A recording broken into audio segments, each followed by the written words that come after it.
All right, guys, time to start. Hello and welcome all to White This Chess Hub. A very good evening, and it's the lecture for the above 1400 guys, that is our seniors.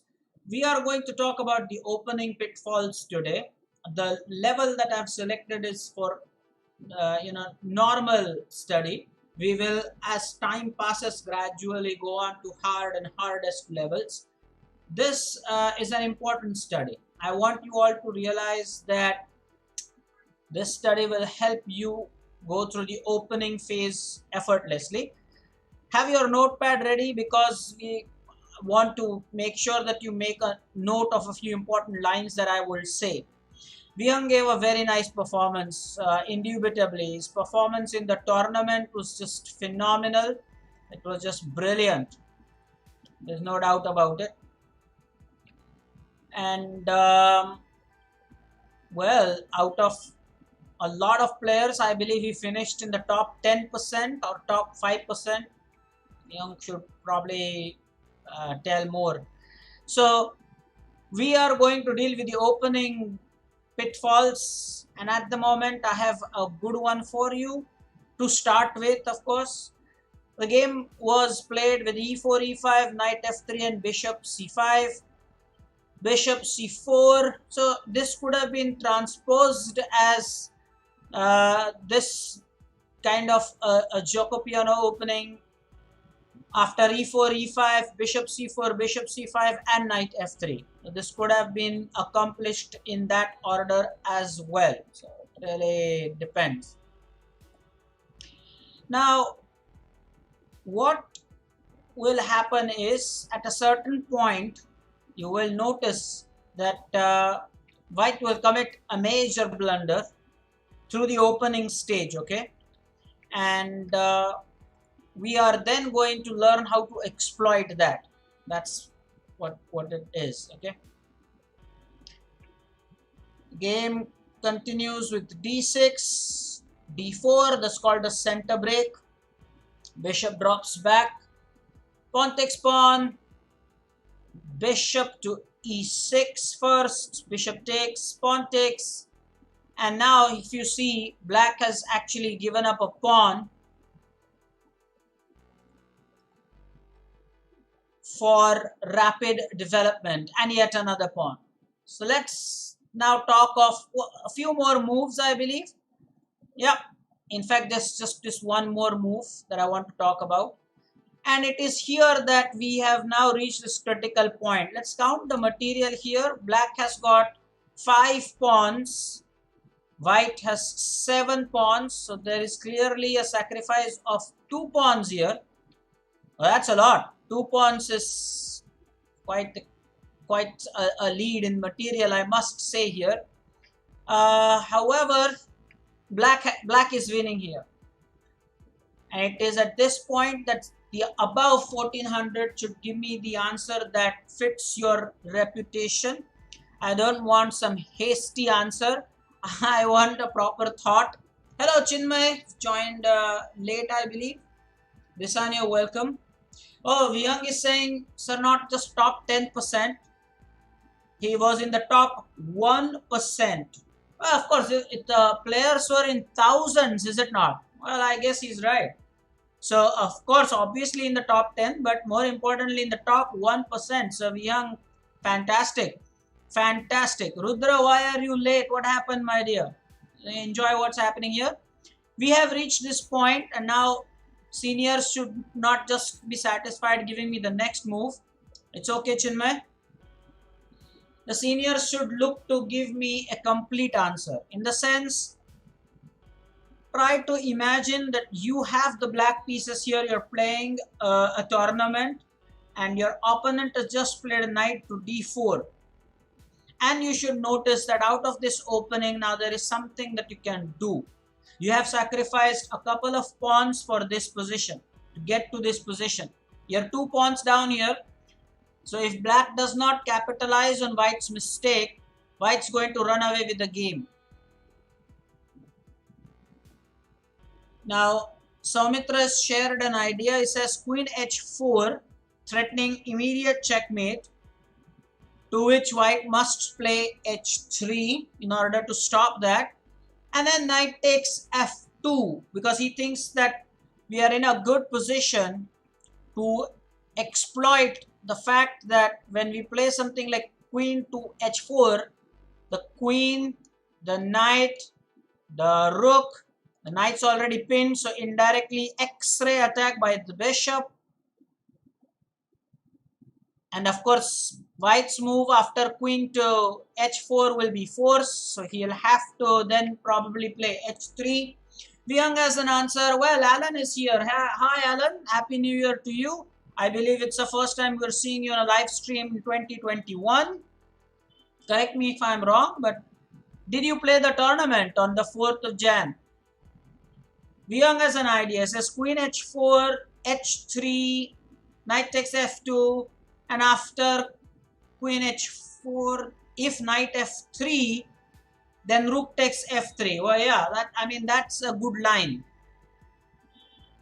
Soumitra knew that already, saying that that's why I didn't mention that, because then the rook just sacrifices itself on f3, destroying the defender kind of an idea, and there is this checkmate on h2. However, after queen h4, h3 is forced because otherwise there's no way you can stop mate. And then knight takes f2. The important point to note, the important thing to note is that that white doesn't have king h1 because we'll take with the knight. The queen will be under attack. What if he moves the queen? Chinmay is saying, no, Alan didn't play the tournament on Friday. Tournament on Friday? Now, the tournament was on Monday. Chinmay, what happened? The tournament was on Monday. I'm talking about this Monday. The 12-round Swiss League tournament is what I'm talking about, Chinmay. Okay, Monday. What if the queen moves? Anybody with that calculation? Queen h4, h3.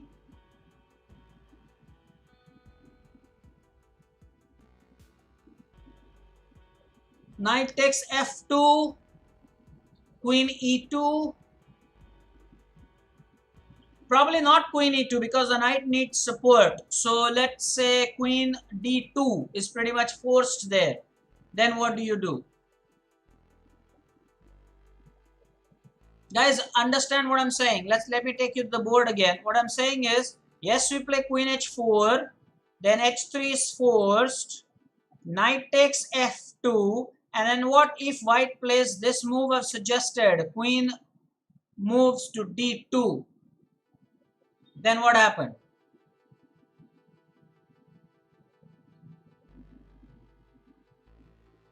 So clearly now the knight has the queen's support still. The knight probably comes to h3, gives a check because the rook is hanging.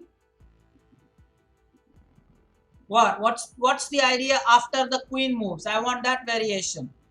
Queen h4, yes. h3, yes. Knight takes f2, yes. But then if queen d2, bishop takes d4. Go on, Vyang, don't just stop there.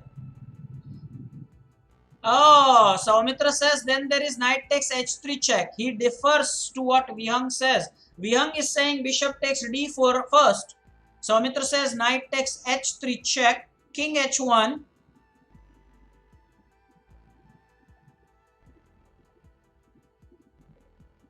Well, why can't white take our knight? G takes h3 is not possible.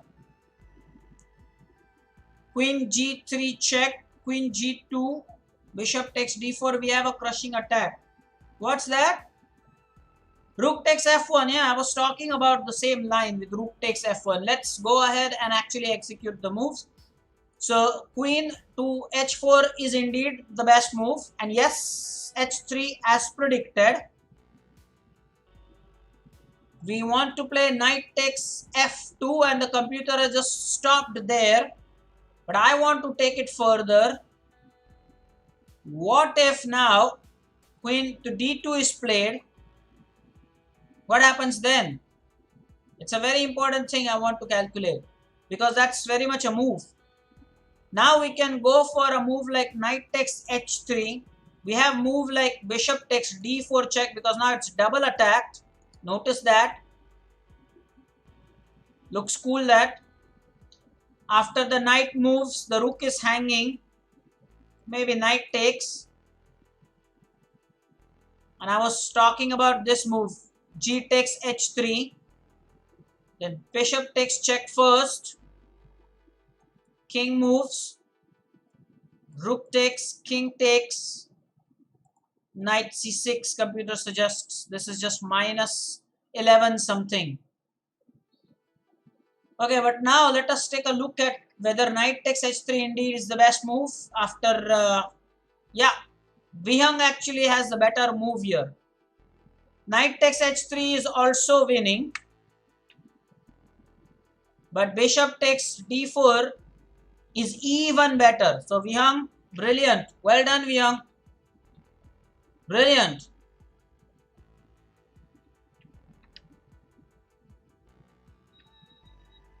Bishop takes d4 is just a better line here. And the reason for that is that we are clearly threatening this discovered check here. So let's say king h2, then there is knight check. King goes back. White would be happy with the draw. No, bishop there. Checkmate. This is just check and mate. Oh, this is just brilliant. That's why bishop takes d4 was even better. Absolutely brilliant. Very good. Alright then. So we will now go to the next position, which will arise out of the opening. Let's see how the opening was played. d4 and e5. Black is going to win here. It's with the England gambit. Lately I have tried that on a number of occasions, but instead of d6, black wants to sacrifice a pawn and go f6. Surprising. Knight takes, of course. Black has achieved an open f file here. Semi-open, I should say.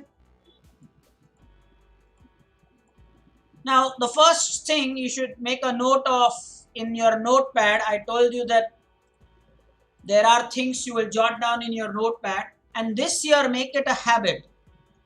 This year, the habit you should develop is write down date wise. Put the date and write down the points. Date wise. So put today's date, which is 7th of January. The lecture was about opening pitfalls. And my first point is the direction of the pawn chain shows the line of attack. The direction of the pawn chain, we might have discussed that previously, might have harped upon this point earlier, but this is definitely something to watch out for in the opening, because you want to develop your pieces that way. So if the pawn chain is directing towards the king side, the attack is going there. The pawn chain shows the direction of the attack. It's very important. Bhargav Attarde with a question. Not a question, an answer. Sorry, I am late, he says. Okay. Now, in the game, the pawns are b7, c6, and d5. So clearly, this will be the line of attack. Guys, this is important. Don't take anything lightly. Overconfidence can be dangerous. Going from one level to another, it's very important. Samar says here, I was in a class, he says, but you are welcome. I think I missed you on Tuesday. Were you there for Tuesday's lecture, Samartha? I wonder. We are making a point that the direction of the pawn chain shows the direction of the attack. And in the opening, always plan and position your pieces accordingly, because that always helps. Okay, now this is the position. That's it. We've reached the important position to discuss. Again, the move is the same. Knight d4. What has happened here? White thinks Let's get the bishops exchanged. Bishop takes e2, knight takes.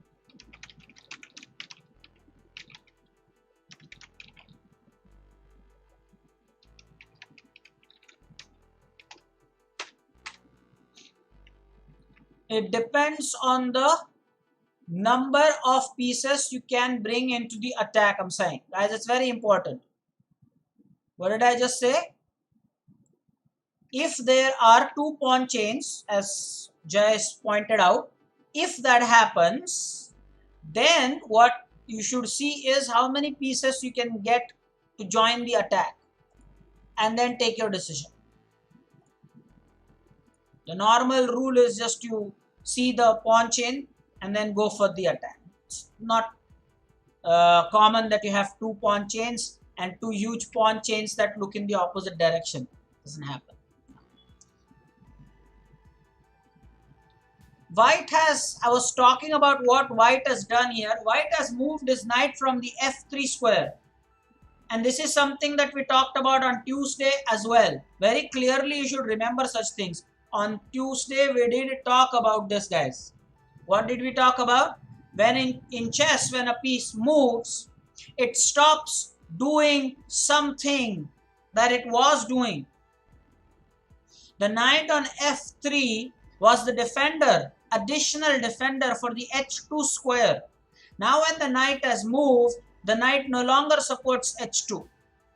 So when a piece moves in chess, it stops doing what it was doing earlier. We talked of this.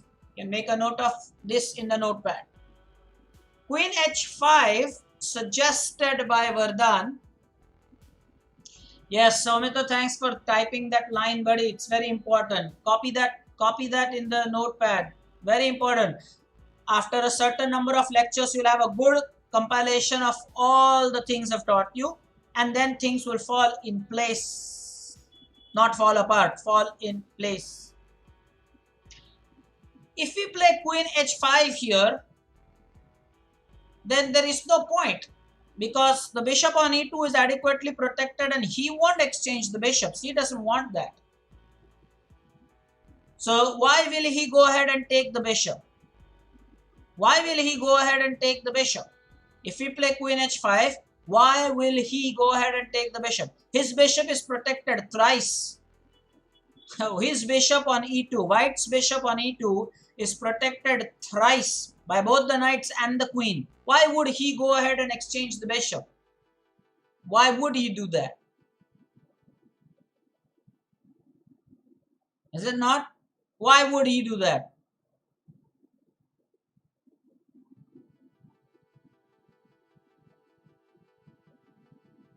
Okay, so now let us think about directly sacrificing on h2, because I think I said this, that the piece stops doing what it was doing. So bishop takes h2, king takes h2, queen h5 check, king goes back to g1, then you have bishop takes e2, and then you play knight g4. Does that threaten mate or not? Does that threaten mate or not? So I am saying calculate this now. Bishop takes h2, king takes h2, queen h5 check, king goes back to g1, then bishop takes e2. Doesn't matter how the knight is, bishop is recaptured, and then you play the knight to g5, threatening mate on h2. Do you like this idea? Jay is of the opinion, why don't we play bishop takes e2 first, so that there will be space for knight. But then if we play bishop takes e2 first, then he is going to play queen takes e2, Jay. And then how do you intend to keep your knight then on the g4 square? If you first play bishop takes e2, he will play queen takes e2.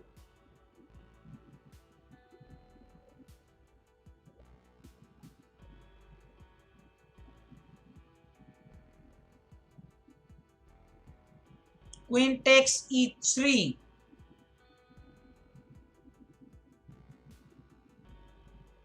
Queen takes e3. I didn't get that. Queen takes e2. Okay. Bishop takes e2. Queen takes e2. So Jay, I think your query has been answered. So okay, it looks tricky. Look at the arrows that I've drawn. Green shows our moves. Blue shows our opponent's moves.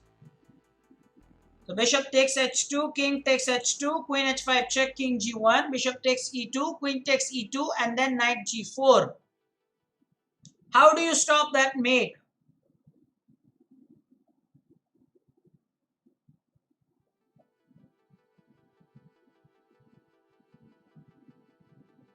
That's interesting. So I'm going to go with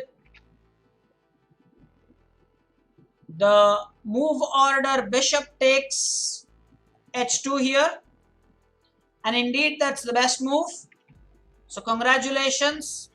I think I knew that, but I had calculated that, but Soumitra was the first senior to suggest that.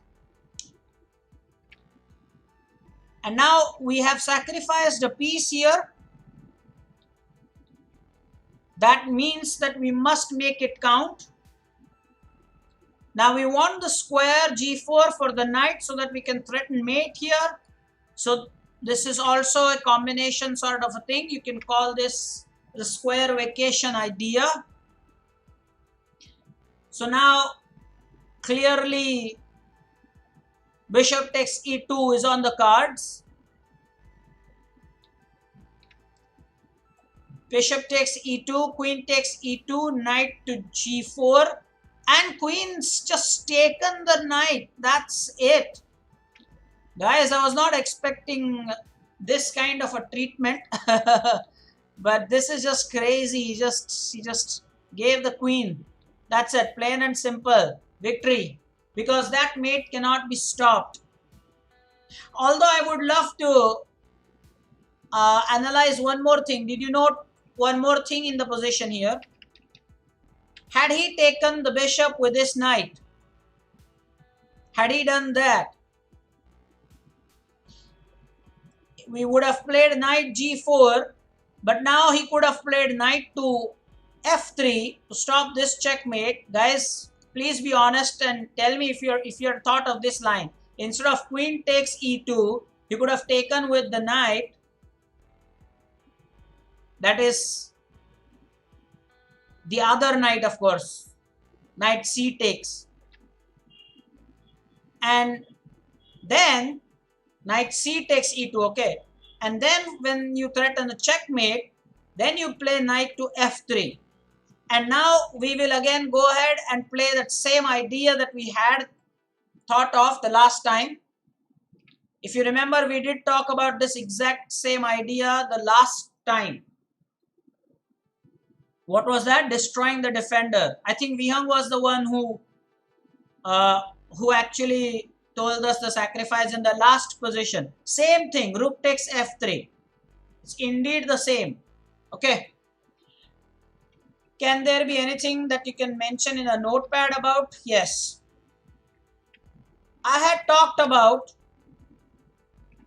another principle in chess about when a sacrifice is due. I had talked about this, guys. When is a sacrifice due? I had talked about it. As every time you have double the pieces that your opponent has for the protection of his king, you can sacrifice. You can start your attack. In the position that we just did, we had a lot of pieces in attack. And especially after the move knight d4, the knight also was not there to defend h2. So we had definitely double the pieces to attack. So you can make a note of it. Write it down. When the ratio is 2:1 or more attacking the king, we can afford a sacrifice. Because that's too overwhelming.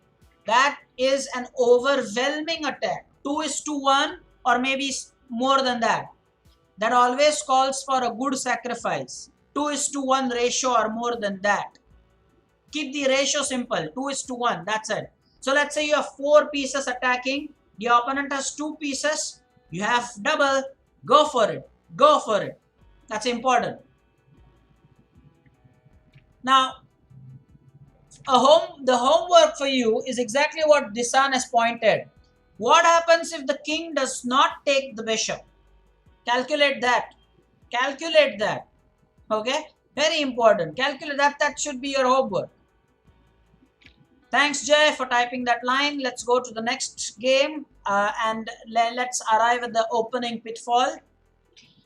This was d4, d5, c4, e6. Can someone quickly type what opening is this as of now?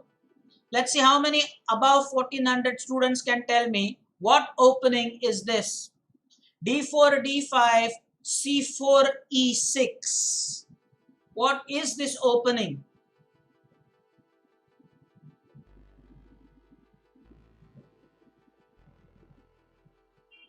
Vyang also has a nice point. That's why when he has the majority, he starts that bishop takes h3 thing. Bishop for 2 pawns. He does that a lot. Queen's gambit declined is the right answer. I'm happy for all of you. Gambit. Chinmay, be careful with the spellings. Okay, the game continues. This is always an important idea. Out of the opening, when you go for Indian setup, always try to simplify things at the center. d5, c5. Get those pawns exchanged as quickly as possible. Put your knight on f6. Bishop wherever required, d6 or e7. Okay. You can go for the fianchetto bishop. Knight b d7. Castle. It should be a simple sequence here. I strongly recommend that against this d4, you can study the Slav defense. It's Anand's favorite setup, is it not? 100%. I like it. Played that a lot. Slav defense. Very nice setup. But that's d4, d5, c4, c6. Not e6. That's Slav for you. I really recommend that you study the Slav defense. You can make a note of that in your notepad. That as an assignment, I've asked you to go through some Slav or semi-Slav lines. SLAV. Slav defense. And it is Vishy Anand's favorite as black. He's employed that at the World Championship stage also. Many a times. Slav system. It's perfect.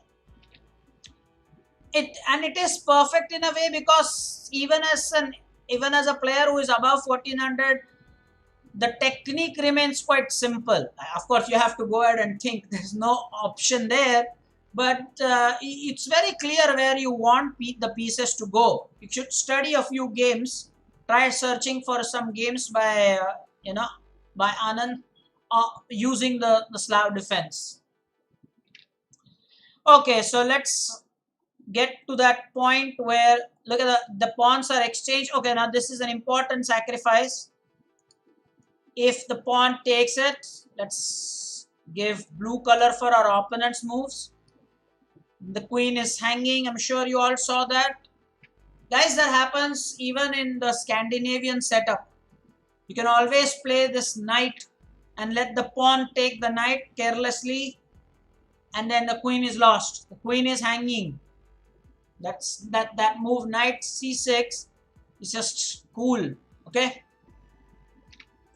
Now, of course, white does not fall for that. Pawn is reclaimed. Queen takes it. Bishop e6. Of course, over here you should always remember that taking the queen is a very bad idea, because it puts undue pressure on us. Always remember that. Whenever there is this kind of setup, it is very bad to take the queen. Don't do the exchange and give the opponent's knight a very nice square on d5. Never ever do that. You didn't sacrifice the pawn for that. Okay?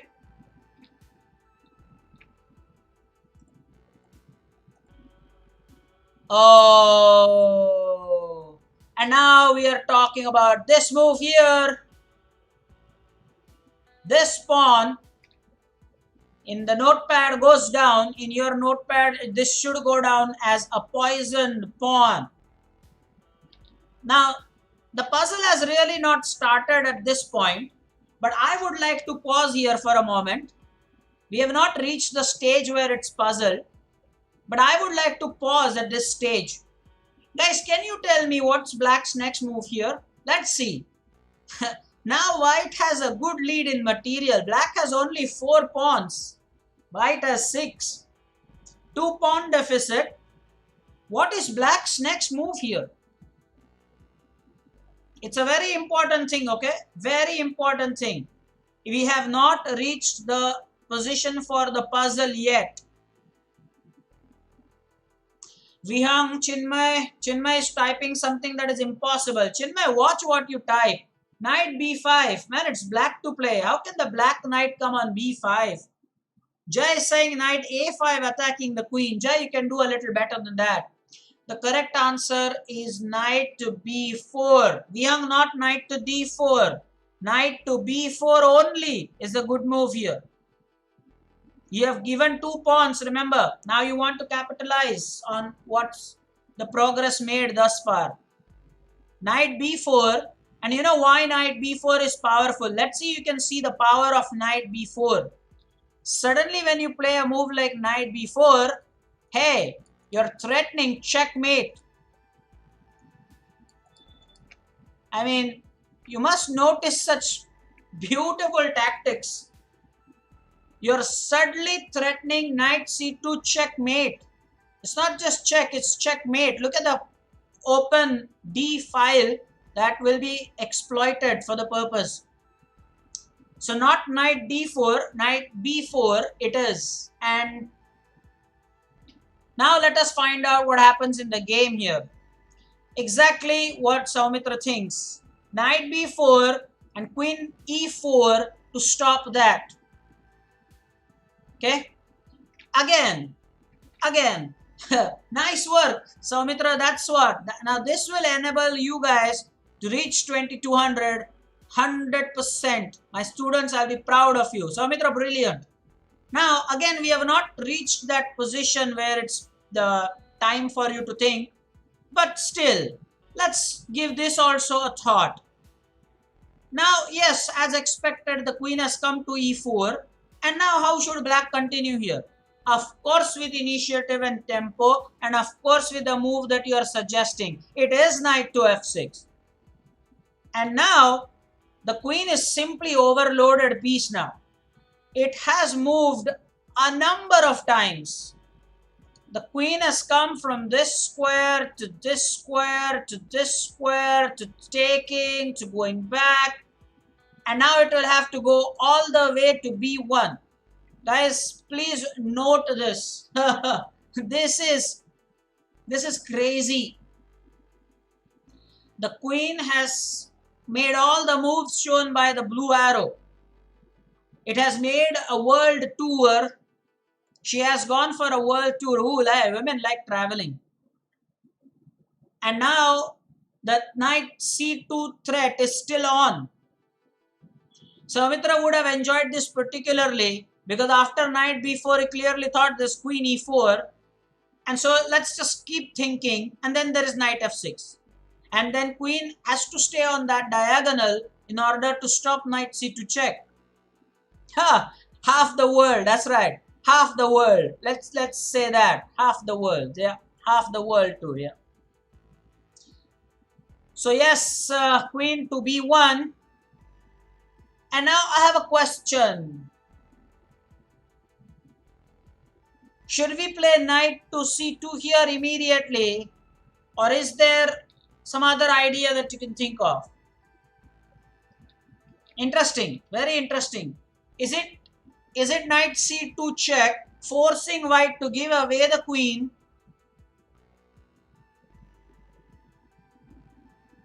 What do you think?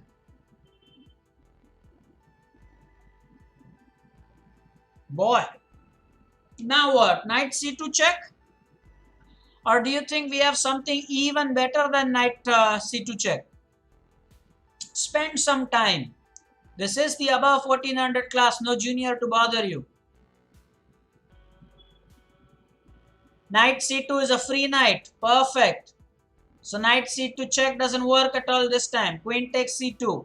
That's why the queen had to go on b1. Correct thought process. So what now? Now what? Knight c2 is out of question. Okay. Queen to d7, threatening bishop f5. That's a plan that could work. But there is something even better.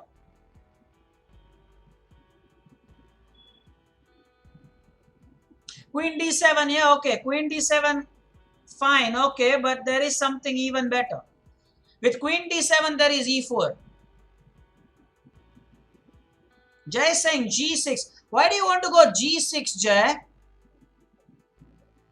Protecting f5. Okay, so he wants to go bishop f5. Again, I will say that he has e4. White has the move e4. Don't forget that. White has e4.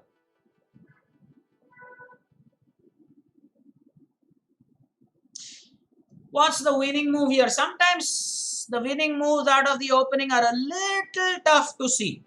Little tough to see.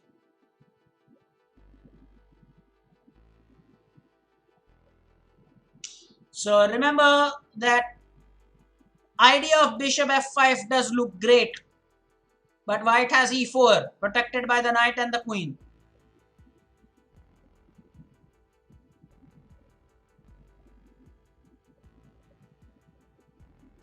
Okay. Let me now share the idea. The idea is to play rook c8. Bravo. Rook to c8. What a move that is. Do you see the merit of this move? Let's see. Do you see what's the big deal about this move here? And white played a3 to scare the knight away. So we have now reached this position. Rook c8. Of course, the knight is in enemy camp. And white has now played a3. And it is black to play here. Now what?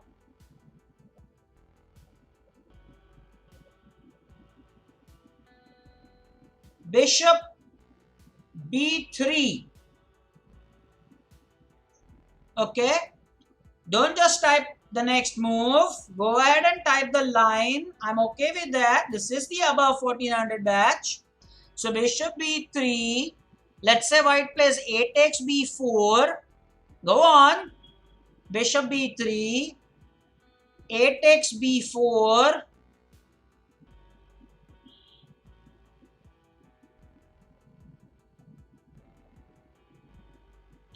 Rook takes c3. Again, the rook sacrifice for the third time in a row. This is hat trick. The rook can just take on c3. Give the rook for the knight. That's why I told you the last time the winning move was tough to see. You see how tough rook c8 was? Come on, admit it. Admit it. The move rook c8 was tough to see. But you saw the bishop f5 plan. I give you credit for that. But then rook c8 was a little tough to see. Let's see, Disan has an idea. If we play bishop b3, then he could play f2. What will you do to that? That's an interesting thing. If you play bishop b3, then he will play f2 to create an escape square for the king. Then what do you do? I think Disan has a good question. I will answer it. But what about you guys?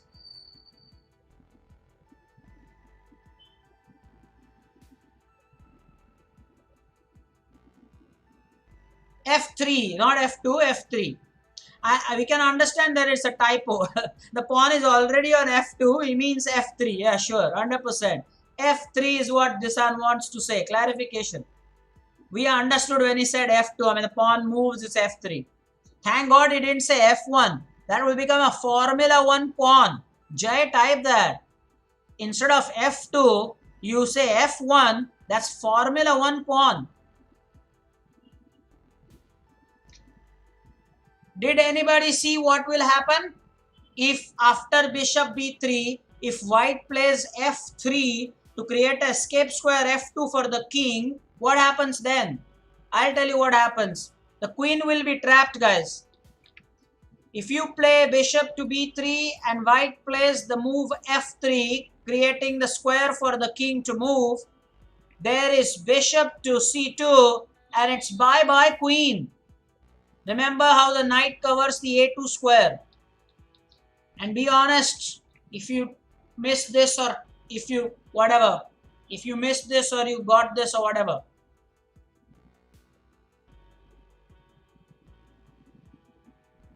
just remember this.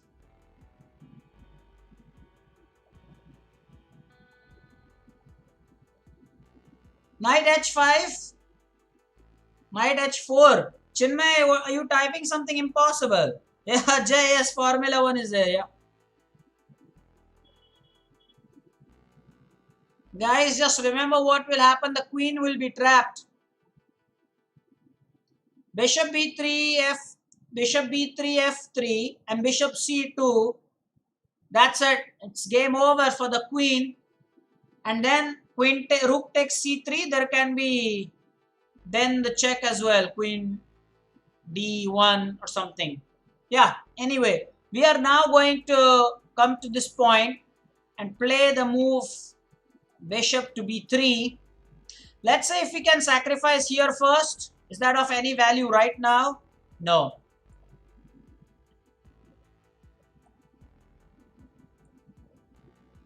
Now what? Now what, guys? We have made that crushing rook takes c3 sacrifice. We've done that.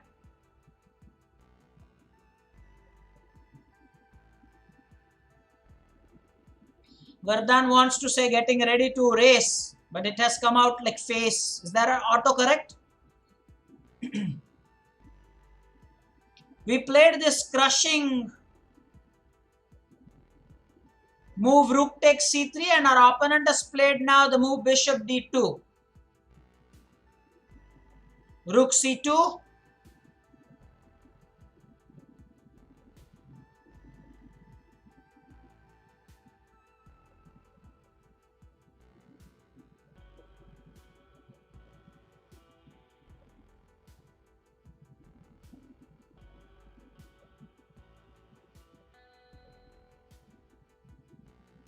Rook c2, queen takes d2 is checkmate threatened.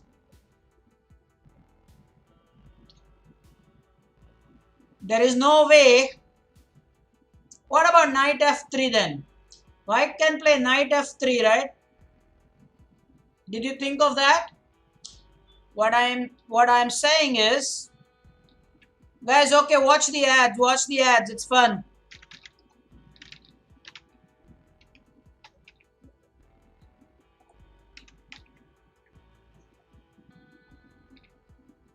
Not for all. Some people will get it. Not for all. Some people might get it. Then there is knight e4. Perfect by Vihang. So what I'm saying is, if you play rook c2, threatening the queen d2 mate,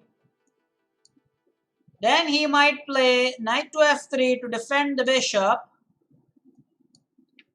And then we have knight to e4. That's even crushing. So rook to c2, knight to f3, that's it. Knight to e4 and game over. That is brilliant. Guys, everyone will get ads, don't worry. You will get the ads in between. That's not at the same time for all the people. Is it like that? Same time for all the people? I don't know how they do it for live streaming. I don't know, but yeah, sure. Watch the ads, no problem. Enjoy those things as well. Okay, now next one. And by the way, another thing that I want you to make a note of is, note the lopsided development of your opponent. Guys, this is third or the fourth point for today's lecture. Note the opponent's lopsided development.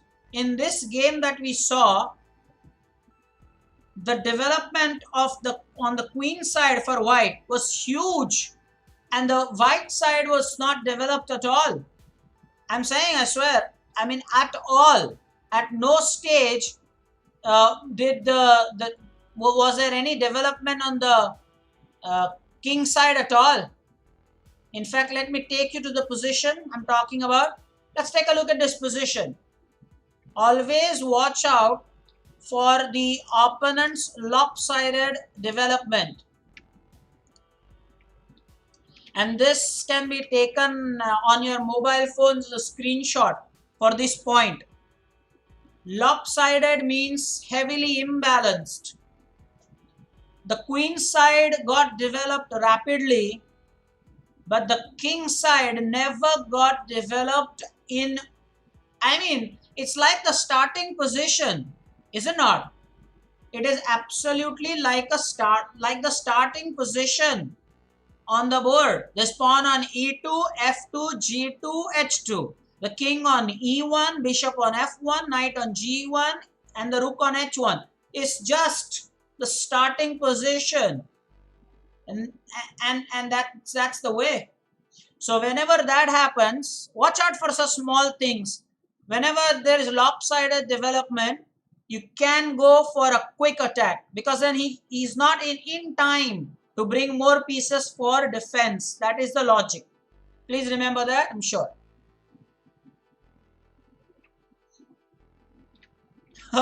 That's right. The opponent failed to see the other half of the board. We talk of queen doing half the tour, half the world tour. That's because she said my partner is not moving at all. So sure, why not? All right, guys.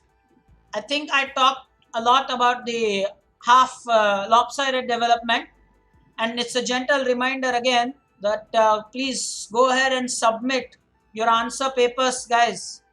The last date is 12th January, that's Tuesday. Don't wait until Tuesday. Send it in advance. I will forward those to Omkar sir. You can go through those.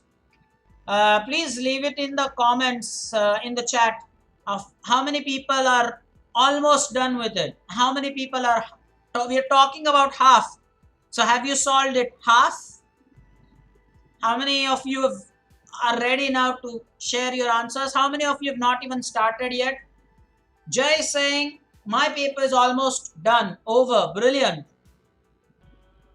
I would like to know Vihang's reaction here. Vihang, what's your reaction to this one, huh? It will be damn interesting. Vihang's reaction to this one. What does Vihang say to this? Vardhan is saying, I'm almost done. Vihang says, my paper is half done. I will send it to you by tomorrow. Everybody make a note of this. Everybody make a note of this. Master Vihang Gone has said that I will give you the answer paper tomorrow. Tomorrow is what he has said. That's 8th of January. Noted.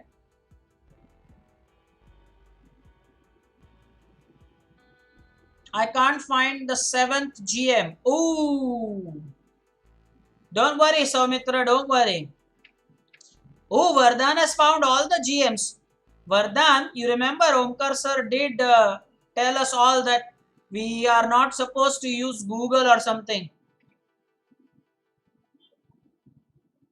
Chinmay says all the positions are done. The other small things are remaining. Okay, fine. Let's now proceed to the next position, guys.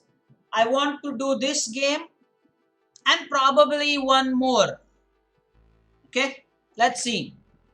Again, we are looking at a win from black. Win by black, that is. Talking of Scandinavian defense, here it is.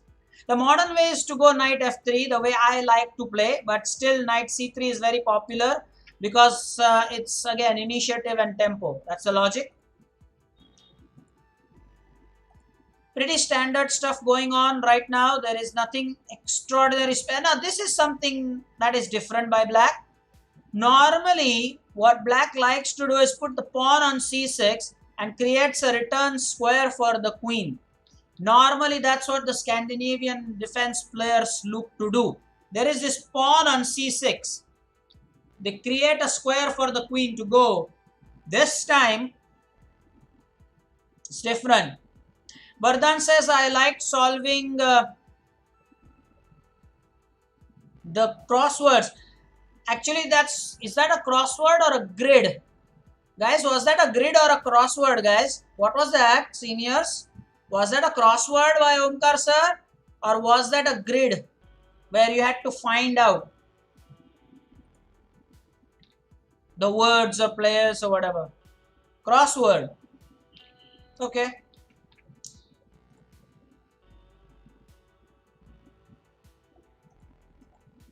And long castling. Now this is another thing that you should make a note of in your diary. Time to take notes. The point is, very few games end in a draw when there is opposite side castling. Very few games end in a draw.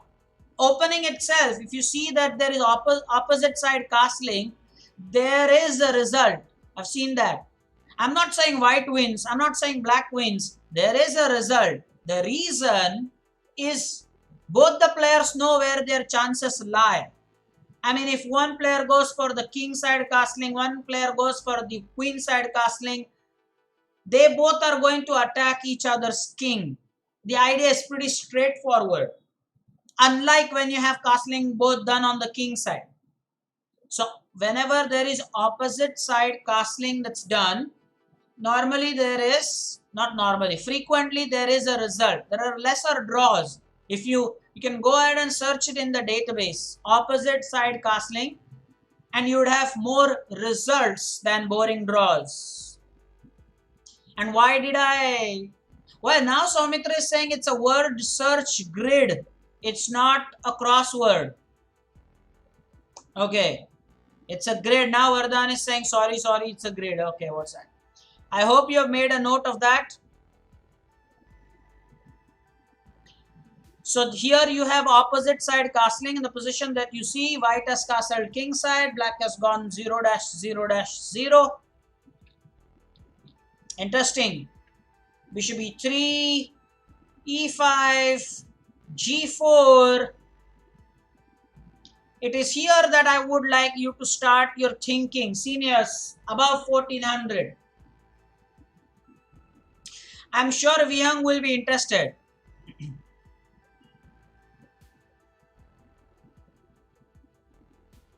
Jay is right. Opposite side castling frequently gets results. That's right, Jay. Thank you for typing that out. And now focus on the solution, Jay, here. White has exposed his king side, rather the castled king, in fact. There is no safety anymore. This pawn on h3. He has gone all out now for the move g4. Actually, I just told you that they are going to attack the king.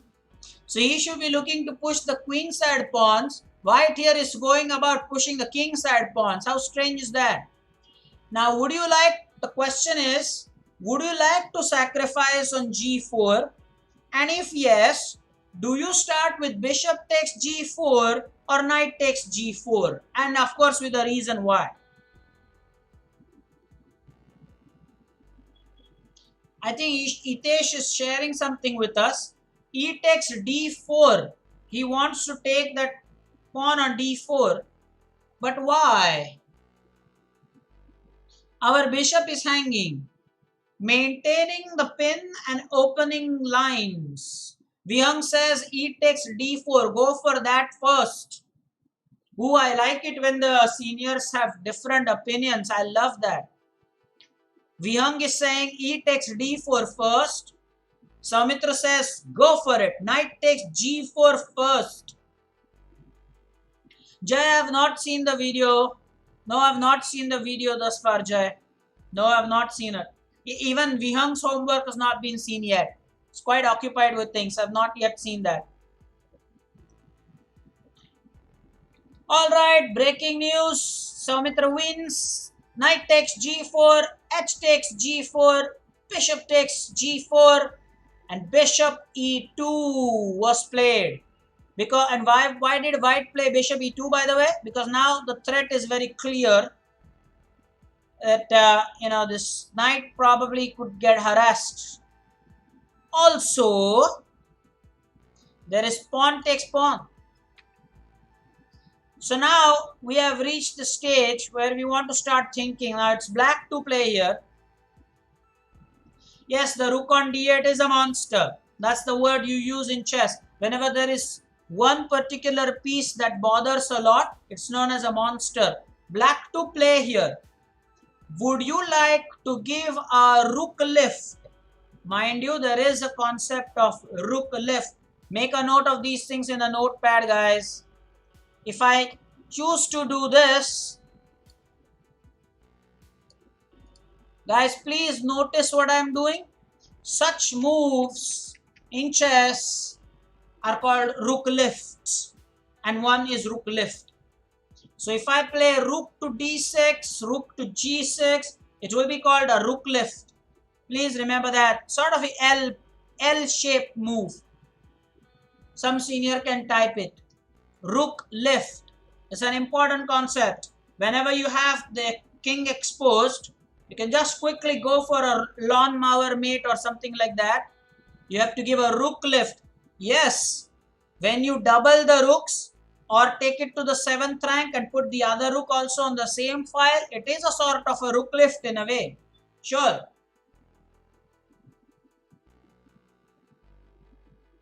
Yes, and the use also has been correctly highlighted by Soumitra that we can use rook lift especially to double up the rook and gain control of a certain square.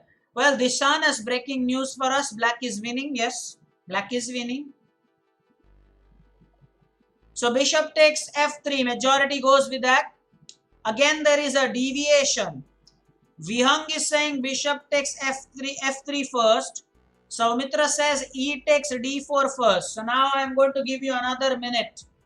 So now let me just cancel that rook lift. I'll draw two arrows. The red one and well, the multicolored arrow. After a long time I'm using multicolored arrow, or the chrome arrow as Avdut will call it. What arrow wins? What arrow wins? Should we go for the red arrow or should we go for the multicolored arrow? What camp are you in? Are you in the red camp or the chrome camp? Interesting.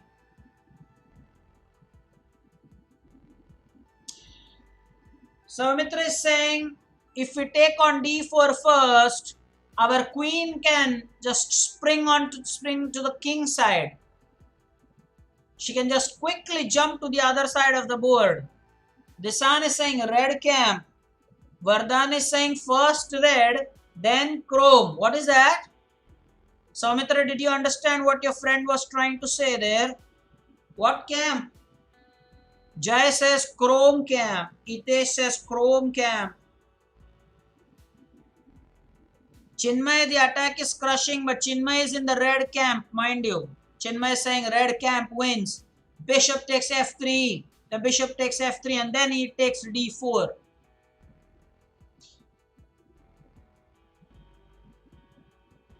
So Vihang is saying if e takes d4, then knight can take on d4 first.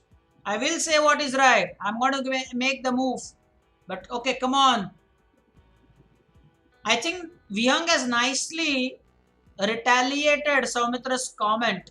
He said if you go e takes d4 first, then knight takes d4 happens. And suddenly then, okay. Oh, Soumitra himself wants to change camp. So is that what Vardhan also wanted to say? Okay, bishop takes f3 is the right move. This time Vihang wins 100%. And then e takes. It's just overwhelming because there is a fork. It is supported twice. It has attacked twice, by the way. It's just huge. Massive. This is just winning. Okay. We will go for one more. One more very quickly. Please, I hope you've jotted down, guys. I hope you have jotted down.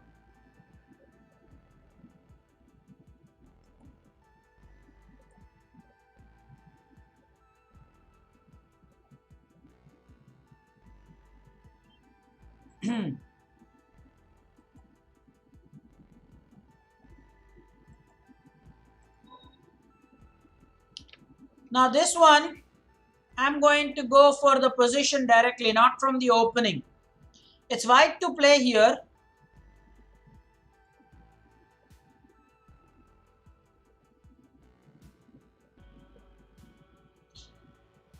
Again, I think the theme is quite highlighted.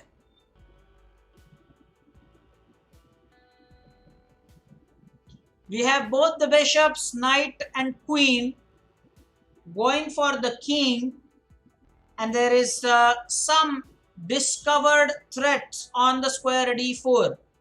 How to go about exploiting it? Very interesting. Again, I have something to point out here. If you push the pawn first, thinking let's drive out the knight, one less defender, you are forgetting that he could just play knight takes knight, which is a check, and check comes first. So don't even think about that. If your idea was to push the pawn, we will remove the knight as the defender, then we will take on d4. Well, he will take on f3 first and give us a check. And now I think seniors would be ready with something. So Mitra is saying bishop takes h7, king takes h7, knight g5 check, king g6 and h4. So we are probably going to utilize the point that I mentioned, that there are a lot of pieces that are ready to come onto the king side. The ratio is double, 2:1, at least 2:1. h7, yeah, okay, of course, bishop takes h7, 100%. Yes, Greek gift is overpowered in the chat. All right, remember the check comes first, so when you give a check, the opponent then cannot take on f3. Let's do it. Bishop takes h7, king takes, knight g5 check, and the king has gone back, not king g6.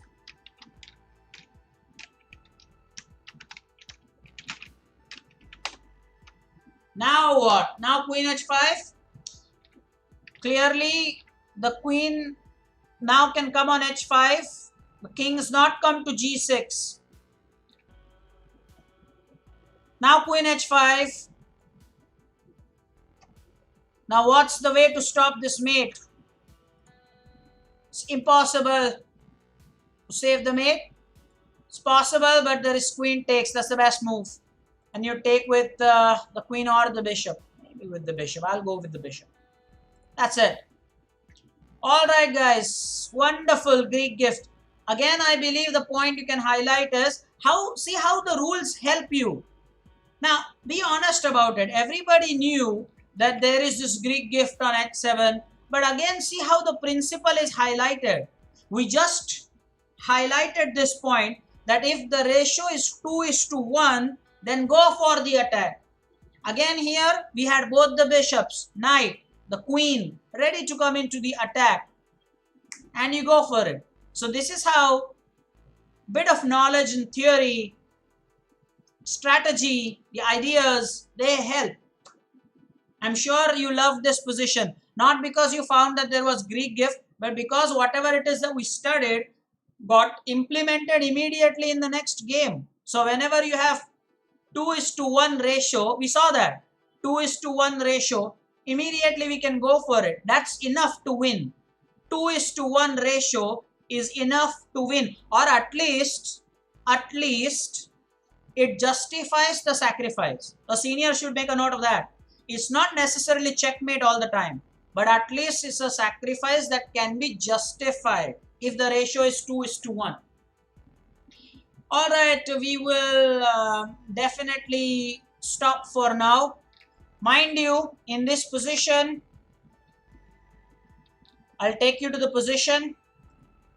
In this position, you don't have the move rook here. Rook to e8 is not a choice. I'll quickly show you. There is queen takes f7 check first. King h8. Look at the finish. Queen h5 check. King g8. Queen h7 check. King f8. Queen h8 check. King e7. And queen takes g7 is checkmate. Be honest if you loved this, guys. Be honest if you loved this. It's just amazing sequence for checkmate, especially if you had not seen the complete variation. This is what it is. Saumitra says, just typed it. You have. There's no rook e8 here. Okay. And Jai is right. It was in the level 7 notes. That's right. This attack was there. Oh yes. This was my game against Sanchit. 100%. I remember that. Alright guys. Time to stop. We will meet again soon. These lectures are helping. Every time we come up with a concept, there are two things. One, the question paper and their answers.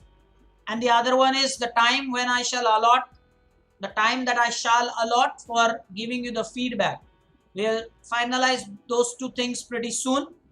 All the best for the tournament on Monday for you guys. Tomorrow's lecture is for the under 1400. Again, the seniors, invest your time tomorrow playing some tournament and report your progress to me or your performance. Okay. Take care. Bye-bye.